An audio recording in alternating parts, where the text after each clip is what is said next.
Okay. Ellen Levinson, U.S. Grains Council Consultant for Sub-Saharan Africa. And this is the market of tomorrow, as well as our aims to build capacity today for them to handle biotechnology, trade, and also grow the coarse grain market because of animal production.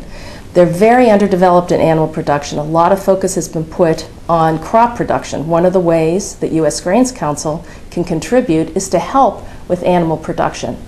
Animal production is the way out of poverty for many people, and yet right now the grain markets there are not looking at animal production at all.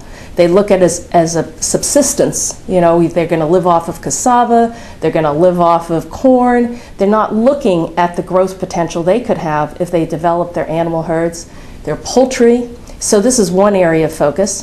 The other one is how can they better use products in an industrial sense so they can grow their economies. And finally, they are going to have a big say in what happens in biotechnology and trade in the future.